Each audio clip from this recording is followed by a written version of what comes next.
Got in a bit of an accident moving it. Tried to move the game with the head on. He took the legs off but left the head on. Going down the stairs, it broke. So we got to do a little glue and screw here. We're going to use Gorilla Glue. I like that stuff because it expands into cracks. And try and fix up this this problem here. And see if we can get this guy in one piece. And then we'll fix it. They didn't use nails. The factory used staples. And I pulled them out. You can see I left one right here. And I'm going to get ready. I'm going to use Gorilla Glue because that's an expanding glue. And I'll probably use some drywall screws because I don't know if he has any clamps. And we're going to try and mate this all back together. It's really too bad that this happened. This is a fairly nice game as far as it goes. I mean, the playfield isn't really worn. The cabinet's actually pretty nice. It's too bad he was just didn't take the head off when he moved it. A swell back glass. Look at that. The back side, there's like no peeling. Success. Doesn't look too bad. I did put some drywall screws in the front here, but those holes were already there. On the side I put a couple screws, but again, those holes were already there. I just tried to reuse stuff. I mean, it's pretty sloppy. I mean, the Gorilla Glue expands, but it's in one piece. I'm really happy with how this came out. I mean, this thing was in shambles. Yeah, it's sturdy, man. It isn't going anywhere. This is nice. And you don't want me to repaint that? No, just leave it. Don't go nuts. Okay. Okay. So I'll put the back glass back in, but went through the mechanics in the back.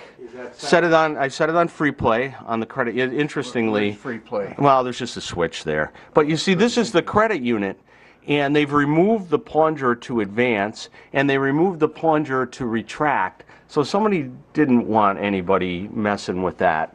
They didn't want to add credits or whatever, which is really weird. Went through this unit. This is the 0 to 9 unit. Basically cleaned this side of the Bakelite plate and lubed it with Teflon gel lube. Inspected all the relays. Does that sound too? Yeah. Didn't do anything with score reels just yet. We'll let the game test those itself. Then went to the bottom panel. It took the playfield out, obviously, just to make things simpler. There's a ball unit right here. Just cleaned it up in Teflon gel lube. So this advance is nice. Reset's nice. Looked at all the switches on the score motor. Looked and adjusted switches on each one of the relays. I didn't do anything on this reset bag. I generally think that that's wasted effort, to be honest with you. That's fine. So now what we're going to do is we're going to try firing it up without the playfield and see what it does. Press the reset button here and let's see what the score reels do. Nothing. When the head dropped, these score reels ran into some difficulties. Mostly to do with these switches here, the adjustment switches. You got the 9 carryover, you got the 0 position, and the non-zero position switches here. And a lot of these just got hammered. As a matter of fact, on a couple of them, these levers were actually knocked off. So that's why the game was having problems resetting. Got that all straightened out. And then up here, I put the playfield back in too. I hit the start button on the front of the coin door.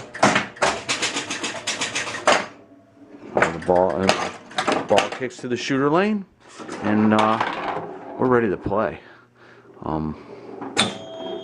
So we got wild kick out holes here. Got some lights that probably aren't working, but other than that, it seems to be doing pretty good for a little 2-inch flipper game.